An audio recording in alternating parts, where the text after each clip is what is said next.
el México independiente, la independencia de México, cada 16 de septiembre recordamos lo ocurrido en aquella madrugada en el pueblo de Dolores Hidalgo, cuando un sacerdote de la Iglesia Católica, el padre Miguel Hidalgo, pues lanzó ese grito que ya se ha hecho una tradición, ¿no? Y luego le siguió otro sacerdote, José María Morelos y Pavón. ¿Por qué sacerdotes? ¿Qué tuvo que ver la Iglesia Católica con la independencia de México? De eso hablaremos hoy. Así que agradezco que esté con nosotros. Sea usted bienvenido. Voy a conversar con Hugo Cuéllar. Él es historiador, es actualmente el presidente de la Asociación Civil Orden de Guadalupe y pues ha dedicado muchos años de su vida a investigar acerca de la independencia de México y particularmente la figura de don Agustín de Iturbide. Bienvenido, Hugo. Muchísimas gracias, mi estimado Roberto. Qué gusto verte de nuevo. El gusto es para mí. A ver, ¿de qué se trata celebrar la independencia? ¿De ponerse a bailar, a chupar tequila y cervezas y comer pozole y bailar y gritar y llenar el Zócalo? O sea, ¿de eso se trata? Una efímera noche y al día siguiente, ¿qué? Seguimos matándonos entre nosotros mexicanos, seguimos robándonos unos a los otros, mintiéndonos, engañándonos, un pueblo separado, dividido por conservadores y por progresistas. ¿De qué nos ha servido la independencia, Hugo? Como ves, estoy empezando muy contento este programa. Muy sencillo la pregunta. Pues creo yo, en principio deberíamos de considerar la identidad que significa para nosotros como mexicanos. Ándele. Pues comenzar sí. por la misma raíz de la identidad mexicana, nuestra bandera. ¿Qué es lo que indica? La unión, la independencia, ¿no? La religión católica. Ese es el significado de la bandera que nos propone Iturbide. Por eso la tengo aquí, mira. Ah, muy bien. Por eso la pusimos hoy aquí. Perfecto. A ver, ¿puedes repetir los colores? El blanco, verde, que sería el blanco. equivalente a la religión católica. Ajá. El verde, que sería independencia. Y el rojo, la unión. Entonces no es como nos dijeron en la escuela, para verde, nada. Blanco y colorado, la bandera del soldado. Eso no es cierto. No, nada que ver. Entonces, es el lema de los insurgentes, de los trigarantes. Iturbide. ¿Cuál es? De la trigarancia sería la religión católica, el blanco, el verde la independencia y el rojo la unión. Unión, independencia y religión. Y religión. ¿Sí? Así es. Las tres garantías. Exacto. Entonces México se independiza levantando una bandera en torno a la fe. Así es. Ándale. De hecho, será la fe uno de los puntos neurálgicos de todo el proceso de independencia. No es casualidad que de pronto un cura sea el vocero de ese proceso, de ese ¿No es levantamiento. casualidad? No es casualidad. ¿Por qué? Habrá un momento, ¿no?, dentro de Valladolid donde se va a tener una junta en la que se va a ¿Te refieres a conspirar. Camorelia? Exactamente. Ajá. En Antes este caso, Valladolid, después exactamente. Morelia, tierra de Morelos, ¿no? Así es. Ajá. Y que en algún momento lo comentábamos que podría ser Iturbidia, por ejemplo. Iturbidia. Sí.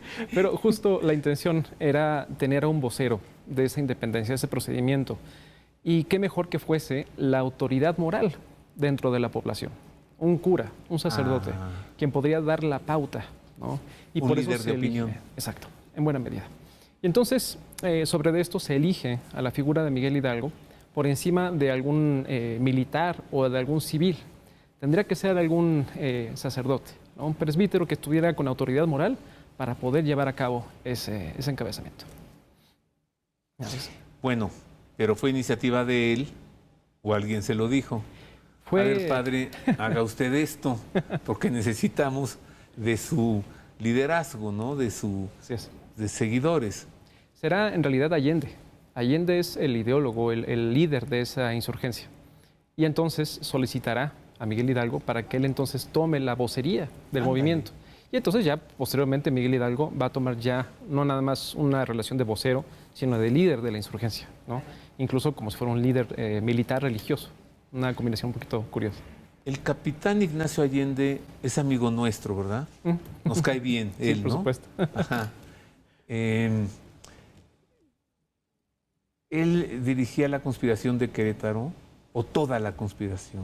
¿Era líder de los independentistas, el capitán Allende? Se integra, digámoslo así. Quien realmente va a tomar la batuta es quien va a tomar también la decisión de las armas. En este caso va a ser Hidalgo. No va a esperar a que exista alguna serie de condiciones, sino que en tanto ve la posibilidad de que pues, se tenga un gobierno que está siendo favorable, ¿no?, al gobierno de Francia, al gobierno de Napoleón Bonaparte. Recordemos que el contexto internacional en ese momento se encuentra Bonaparte ya en el dominio, ¿no?, de los territorios de Europa, de la península. Y entonces, ¿quiénes van a ser pro franceses y quiénes van a ser pro corona española? Eso va a definir en buena medida, ¿no?, el grito también del propio Hidalgo, ¿no? Muera el mal gobierno. ¿Cuál mal gobierno? ¿Es una crítica al virrey? No. Es una crítica a quienes están haciendo caso a la corona francesa, ¿no?, al emperador Napoleón Bonaparte. Este apodo, Pepe Botellas, se lo pusieron los mexicanos. No necesariamente. ¿No? Fue la prensa nacionalista de España. Ah, son los españoles. A ver, entonces México está entre dos potencias. Ujú. La corona española y Francia. Sí, así es. Y México no sabe para dónde hacerse. Ignacio Allende, Miguel Hidalgo, estos insurgentes apoyan a la corona española. Sí, Y se oponen a la injerencia francesa. así es. ¿Así es? Sí, por supuesto. Entonces es mentira que Hidalgo haya gritado mueran los gachupines. Eso no es cierto. Pues no se tiene certeza del grito. O sea, como tal, incluso pudo haber sido nada más una arenga fuera de la parroquia. Recordemos que es un momento en el que se junta el pueblo a través del párroco y al momento de que se congregan, se pudo haber generado una cantidad enorme de gritos, de propuestas y demás, incluso en el mismo pueblo, ¿no? Sin embargo, existen pequeñas encomiendas, no encomiendas, no olvidé el nombre, que son como pequeñas publicaciones por escrito, que se hace del evento en específico para que todo el pueblo conozca cuál fue el suceso de esa noche. Y entonces, Boletines. Como boletines, exactamente. Y en ese suceso se empieza a dar precisión de que el grito, supuestamente habría pues la encomienda hacia la Virgen de Guadalupe, ¿no? De decir, bueno, viva la Virgen de Guadalupe, viva a Fernando VII, que estaba dando un viva al rey de España, Ajá. que está preso en ese momento, ¿no? O sea, es parte del movimiento que hace Napoleón y está haciendo una propuesta de irse en contra de esa rebelión de parte de Francia, ¿no? La intención es recuperar la corona y la soberanía para España y, por supuesto, para sus reinos alrededor de A ver, México. Hugo, ¿puedes repetir eso último otra vez? La intención era Recuperar la soberanía para la corona española. recuperar la soberanía para la corona española. Así es, Así empezó la gesta de independencia. ¿Y por qué no nos lo dijeron así en la escuela? lamentablemente. Y con los nuevos libros de texto menos. Sí, no. Bueno, pero ¿verdad que México no nació en 1810 ni en 1821? Cuidado. A ver, mire, ahí viene Marisa, a ver qué nos dice. Hola, queridos amigos. ¿Es posible afirmar que la Virgen de Guadalupe anunció el nacimiento de la nación mexicana? Veamos. Tenochtitlán cayó en manos del conquistador español en 1521. La Virgen de Guadalupe se apareció 10 años después, en 1531. La independencia comenzó en 1810 y se concretó en 1821. Es decir, que entre el milagro guadalupano y la independencia de México transcurrieron unos 3 siglos. ¿Es posible que la Virgen de Guadalupe lo haya anunciado? Yo digo que sí. Veamos por qué. El 16 de septiembre de 1810 es la fecha histórica que marca la soberanía de México, aunque fue hasta el 24 de febrero de 1821 cuando logró establecerse la absoluta independencia de la Nueva España con la promulgación del Plan de Iguala, y hasta el 24 de agosto cuando se consolidó mediante los tratados de Córdoba firmados en Veracruz por Juan O'Donojú y Agustín de Iturbide. Pero México ya existía como nación desde siglos atrás. En efecto, entre la consolidación de la independencia en 1821 y la caída de la Gran Tenochtitlán en manos de Hernán Cortés, en 1521 habían transcurrido 300 años, 3 siglos exactamente.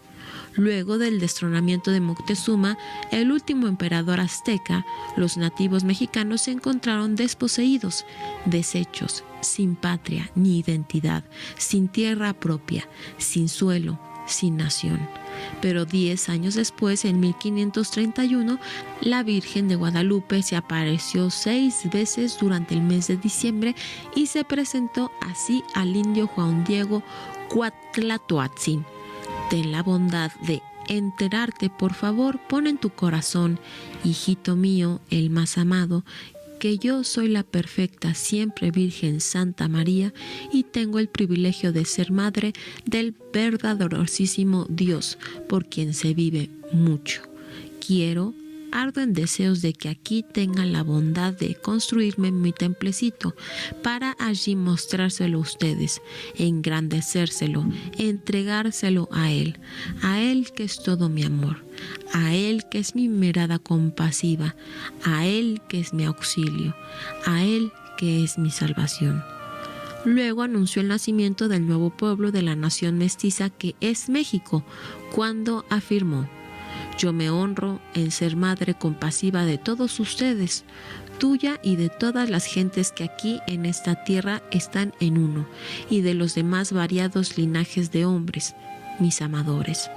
A partir de la expresión, todas las gentes que aquí en esta tierra están en uno, considerada el primer anuncio del nacimiento de esta nueva nación, es que sabemos que los mexicanos somos un pueblo mestizo, cuyo nacimiento como tal se anunció hace casi 500 años, el 9 de diciembre de 1531.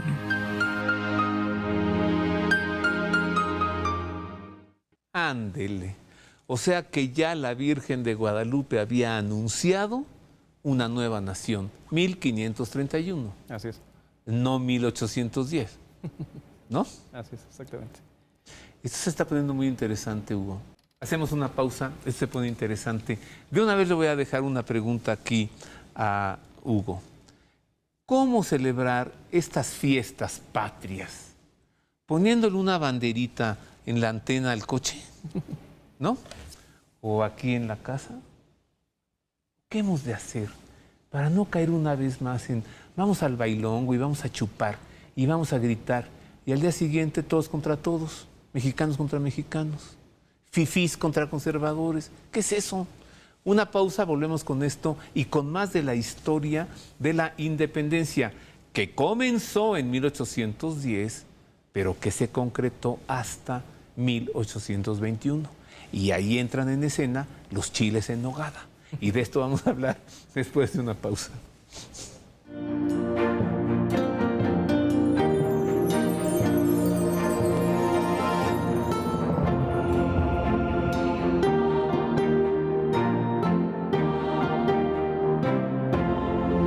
Ya estamos de regreso, queridos amigos, a unos días de celebrar un aniversario más del inicio de la independencia de México, porque inició en 1810, 15 o 16 de septiembre, Hugo. Pues en 15 o 16. Sería el 15 de septiembre que lo festejan ya. Pero pasaron 11 años. Así es. Pues se concretó hasta 1821. Estoy conversando con Hugo Cuellar, él es historiador. A ver, ¿por qué siempre hemos de celebrar el aniversario del inicio y no el aniversario de la conclusión? Claro. Porque ¿cuándo celebramos? ¿Cuando nuestros papás nos procrearon o cuando nacimos? ¿No? Sí. ¿Cuándo es mi cumpleaños? ¿El día en el que nací o el día en el que una noche de amor mis papás me procrearon? Claro. ¿Por qué hemos de estar celebrando el inicio y no la feliz conclusión? Sí, la noche cariñosa de los padres, eso será tema de ellos. Es una fiesta privada. Ahí empezó todo, ¿no? Sí, claro que sí. No, pero ya pensando justo en el nacimiento, es exactamente lo que debería de ser, ¿no? ¿Qué día? El día 27 de septiembre de 1821.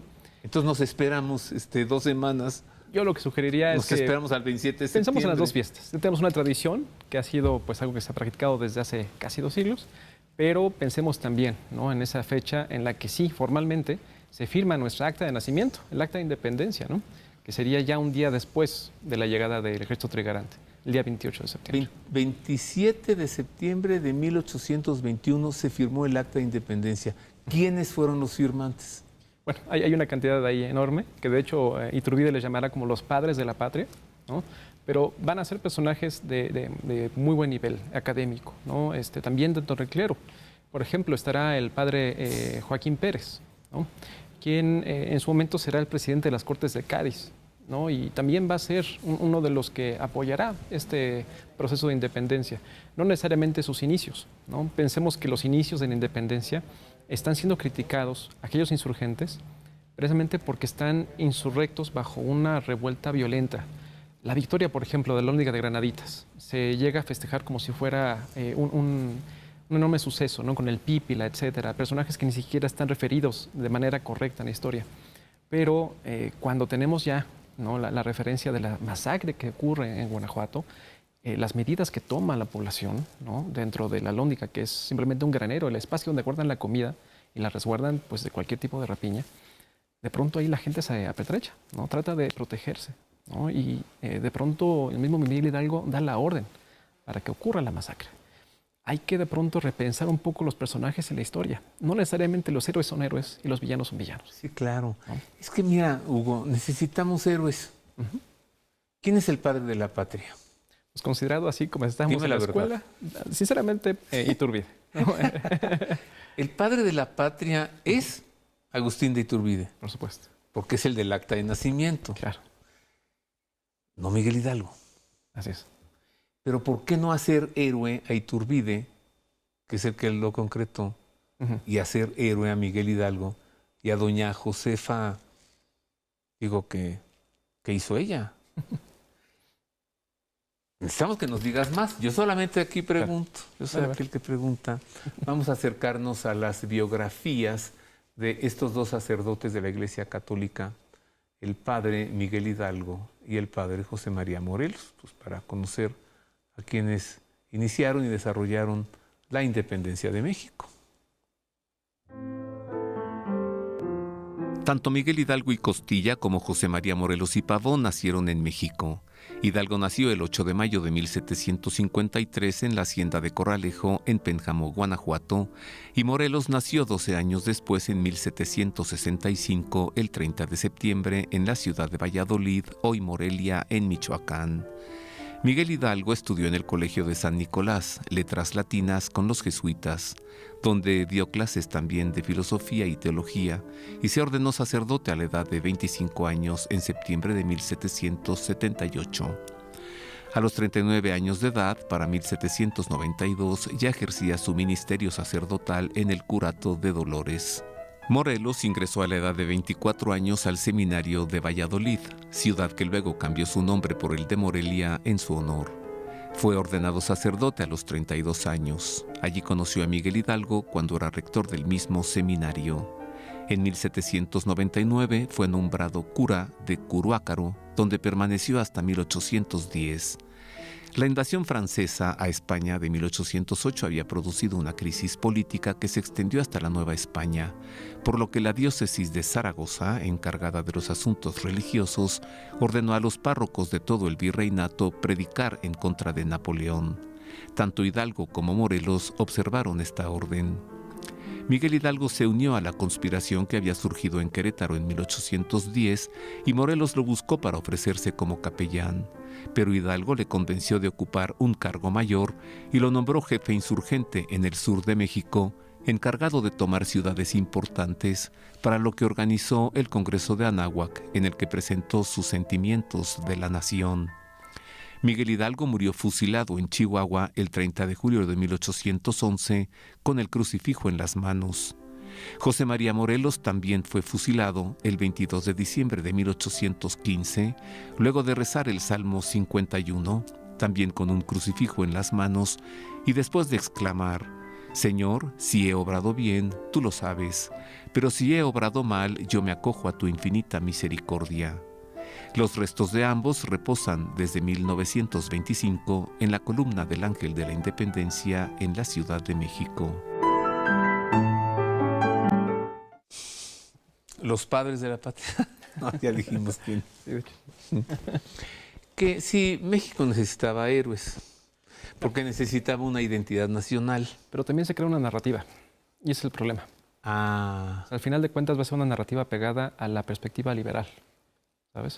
Entonces, lo que tratan de hacer de una manera muy malabarista es quitar el peso del sacerdote y ponerlo como el peso del prócer independentista. Sí. ¿Sabes? Por eso no se habla de los sacerdotes. ¿Y por qué, si hay que poner personajes que le den identidad a México, ¿Por qué se ha desdeñado la figura de Agustín de Iturbide? ¿Por qué? Porque no empata con la narrativa.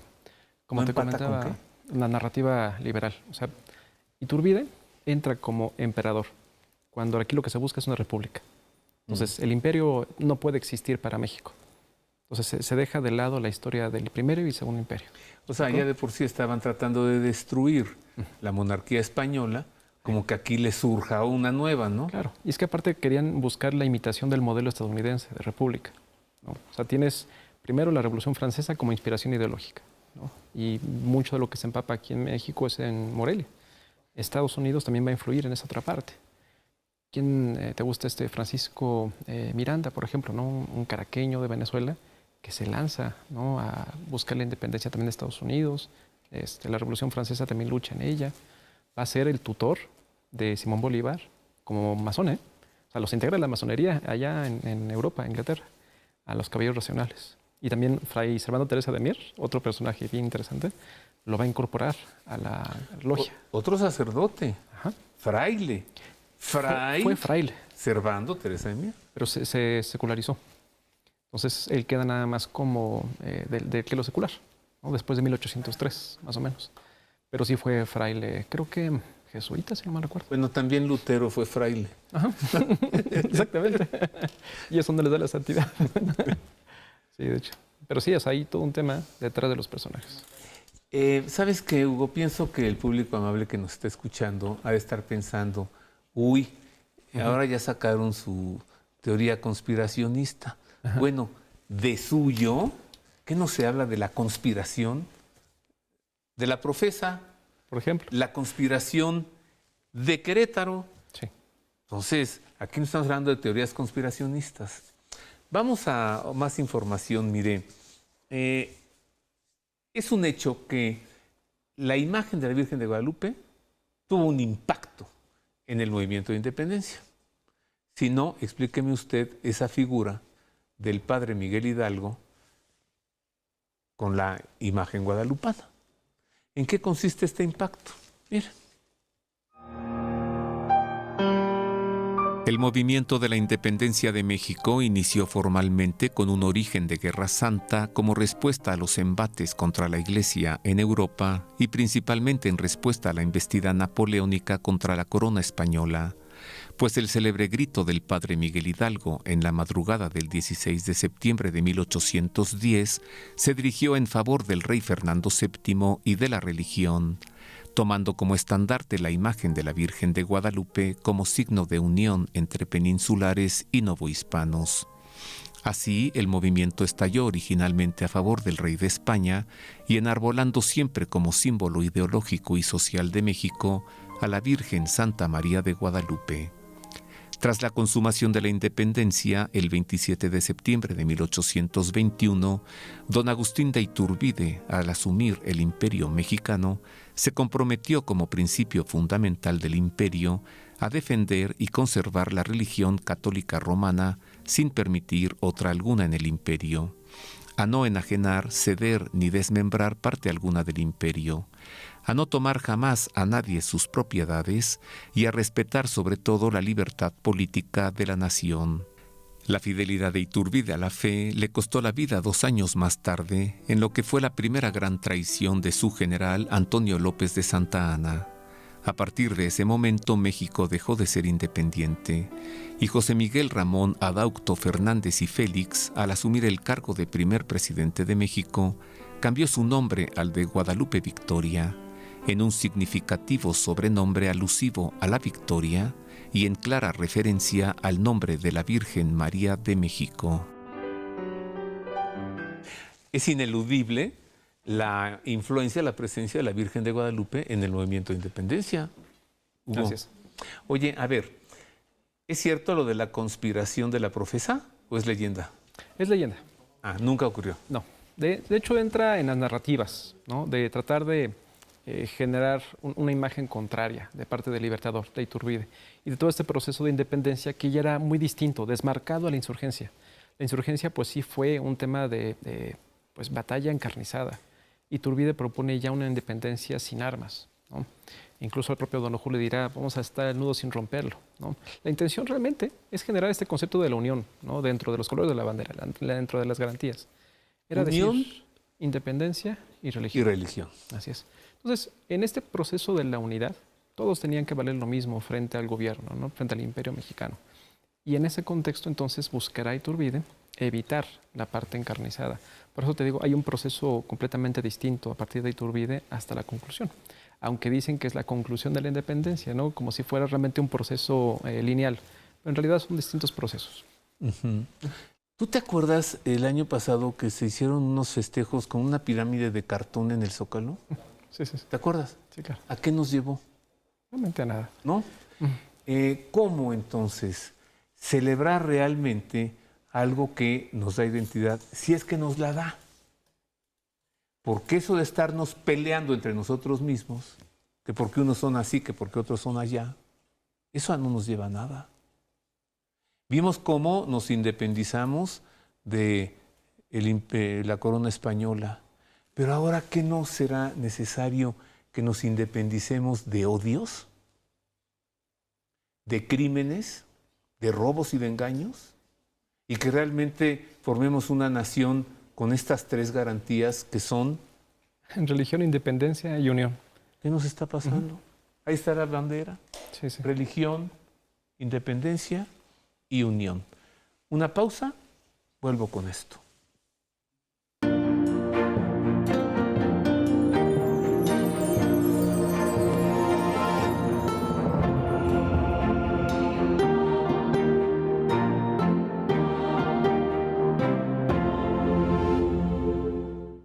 Continuamos, queridos amigos, muy contentos haciendo un programa de televisión previo a un aniversario más del inicio de la independencia de México. Y yo estoy conversando con Hugo Cuéllar, que ya ve usted que cómo le sabe, ¿no?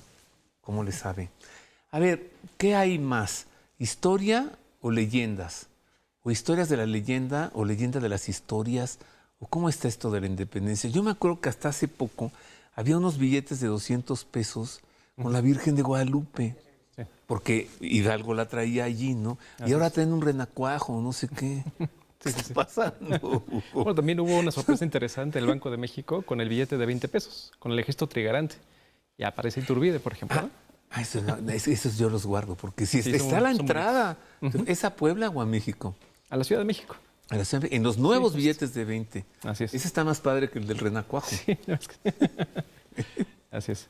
Sí, pero la pregunta, si es más leyenda o historia o hechos, yo creo que es una mezcla de ambos, porque también se va a dar en función de la narrativa, ¿no? Pensemos, por ejemplo, en Justo Sierra, José Vasconcelos, en un intento de perfilar la nación mexicana, ¿no? Justo Sierra sí era masonazo, ¿no?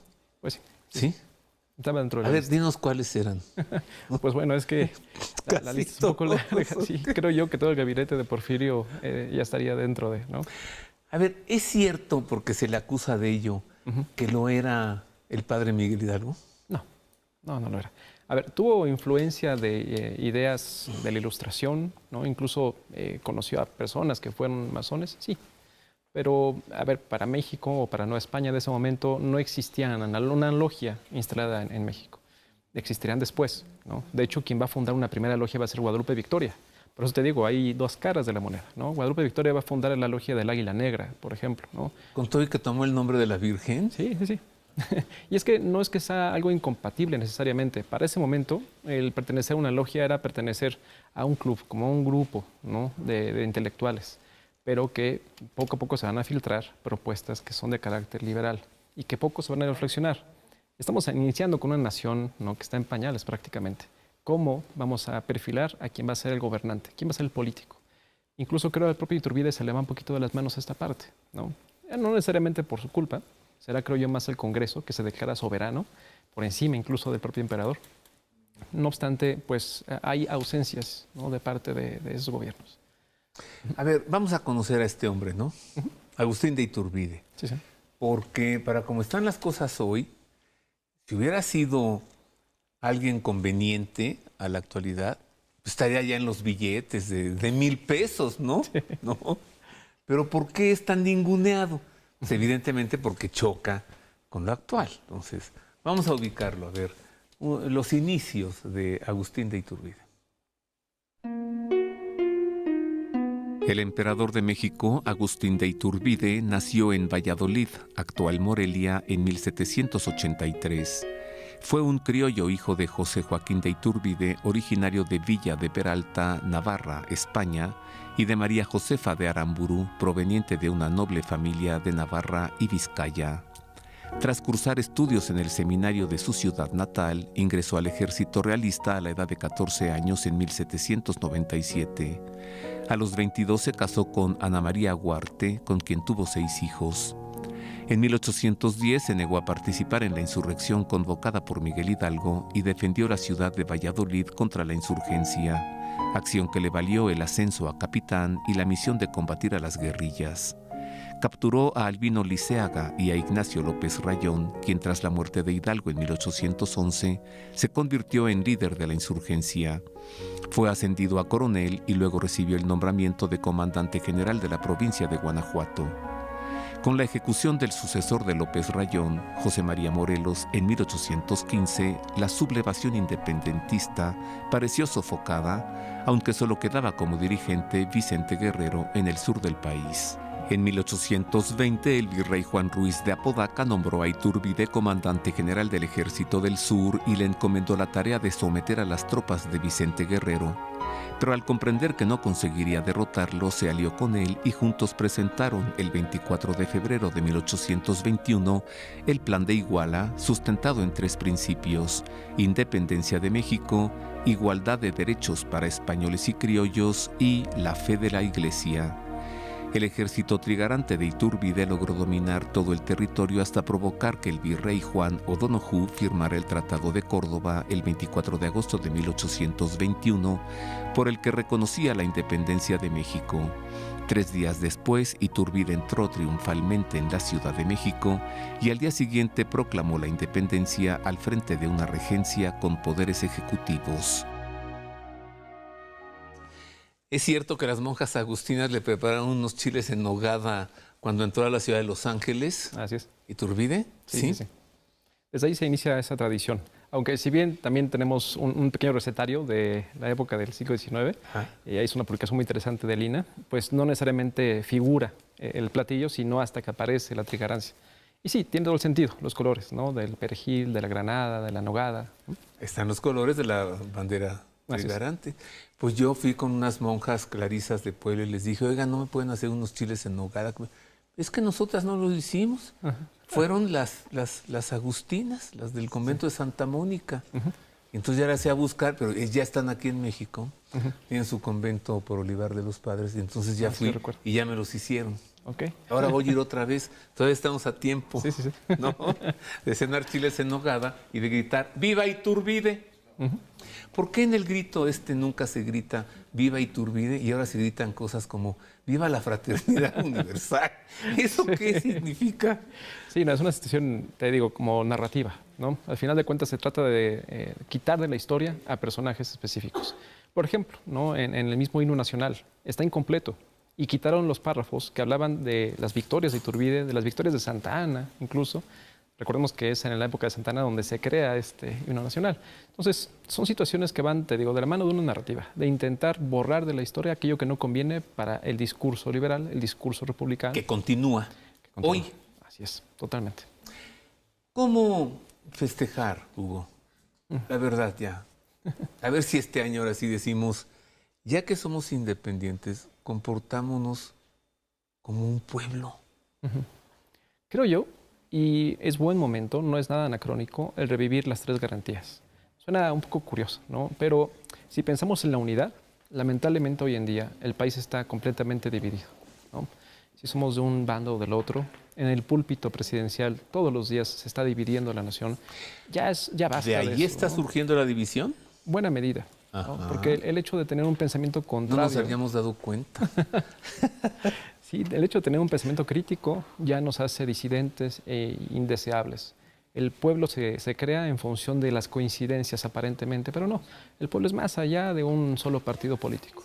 Y no nada más está limitado a ello, ¿no? Pensemos también en la independencia, en la garantía de la independencia, como el criterio no necesariamente de liberarnos de otra nación, sino de identificarnos como una nación mexicana. Y entonces, ¿qué es lo que nos da unidad como nación mexicana? Esos valores que están arraigados, sí, en nuestra fe. Somos una mayoría católica y no está mal decirlo. Más allá de que existe una pluralidad, incluso, ¿no?, hoy en día, se puede integrar la pluralidad. La riqueza de esa pluralidad existe y es buena. ¿Nos da identidad? Exacto. Sin embargo, pues no también nos da afianzarnos, identidad. ¿sí? Ok. Entonces, ¿de quién es la imagen en el estandarte de Hidalgo? Exactamente. Y no hay que tenerle miedo a ello, ¿no? Es lamentable que de pronto las decisiones de gobierno vayan de la mano con ir borrando esa identidad. Simplemente el hecho de querer quitar los nacimientos, por ejemplo, ¿no?, o en las festividades que ya se acercan, decembrinas, que ya no podemos tener símbolos cristianos. ¿Por qué la necesidad de quitarnos ese arraigo? Es parte de nuestra identidad y también es parte de nuestra cultura. Sí, quítale a un pueblo su identidad y le quita sus raíces. Así es. En otro tema, vamos a ver qué nos dice el Evangelio para este domingo. La palabra del Señor hoy.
El Evangelio del Señor para este domingo.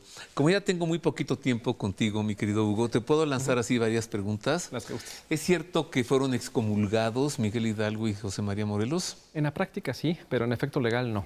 Quienes estuvieron involucrados en esas excomuniones fue tanto el obispo de Puebla, el obispo de Michoacán, el obispo de la Ciudad de México, ¿no? Abad Iqueipo es el que inicia, y es curioso porque es amigo de Hidalgo. No obstante, pues toma una decisión para amortiguar un poco el proceso de independencia. Pensemos que había sido una situación muy revolucionaria, muy escandalosa, ¿no?, con incluso muertes de inocentes. Tenía que haber una medida para evitar este tipo de situaciones. Ajá. El Hulk de esta historia, o sea, el Pípila, ¿sí es cierto? ¿Sí existió el Pípila? No existe. ¿Tampoco? No. Hay muchos personajes que son creados de manera ficticia para darle sentido a ciertos procesos, pero el Pípila no existe, ¿no? A ver, posiblemente habrá sido algún zapador, el grupo de zapadores, que son esos personajes que dentro del ejército se dedican a la colocación de dinamita, ¿no?, para poder volar, por ejemplo, la puerta de la alhóndiga, porque con una antorcha imposible quemarla en cuestión de unos minutos, ¿no? Sí, claro. Entonces tenías que volar la puerta para que ingresara la milicia, y en este caso milicia, ni siquiera militares, ¿no?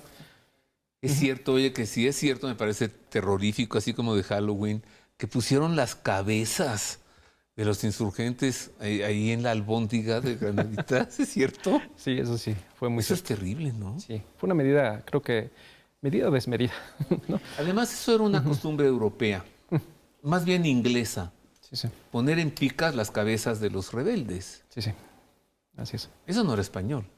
No, pero bueno, al final de cuentas fue tal vez como de la autoridad civil la mejor forma de darle el ejemplo. Fue lamentable, ¿no? Creo que la mejor forma fue la de Apodaca. ¿Cuál es tu conclusión, Hugo? Pues creo que necesitamos entendernos, insisto, ¿no? En ese proceso de independencia como una nación íntegra, con una gran historia. Somos de 200 años, estamos a punto de, ¿no? Bueno, ya se cumplió, pero me refiero en este proceso de los últimos años de independencia, hasta el 24.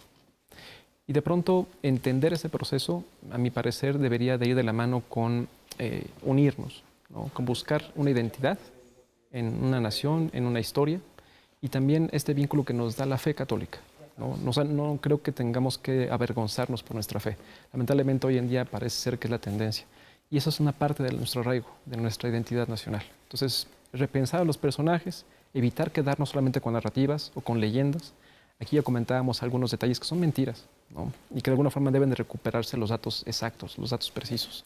Hay grandes historiadores, ¿no? En paz descanse el doctor Manuel Olimón, sacerdote, que le dedicó un gran Manuel estudio. Olimón Nolasco. Así es, ¿no? Un gran investigador, ¿no? Que nos hace mucha falta y que no concluyó una investigación sobre la masonería en México, pero que dio realmente un aporte importantísimo a la historia. Está la doctora Guadalupe Jiménez Codinac, el doctor Rafael Estrada Sámano, su hijo Estrada Mitchell, o sea, personajes que hoy en día siguen, ¿no? Con nosotros y que nos pueden dar una aportación importantísima para que entendamos la identidad nacional desde los hechos y no desde las leyendas, que es lo más importante.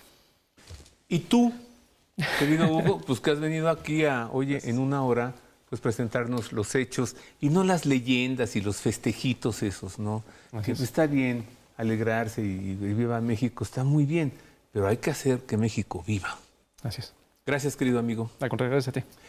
Hugo Cuéllar, presidente de la Asociación Civil Orden de Guadalupe y también el historiador. Con esto nos vamos, queridos amigos. ¡Viva México! Claro, ¡viva México! Vivan los mexicanos y los héroes que nos dieron patria y los héroes que también nos dieron patria, aunque no se mencionen. Que vivan ellos también. Somos una nación, somos un pueblo, somos el pueblo de la Virgen de Guadalupe, cuya imagen enarbolada en un estandarte dio inicio a la independencia de México.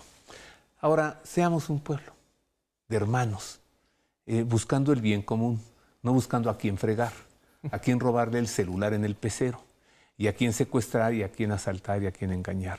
Basta ya de eso, ¿no? Para que podamos gritar con dignidad, ¡viva México! Gracias por el favor de su atención. Dios le guarde.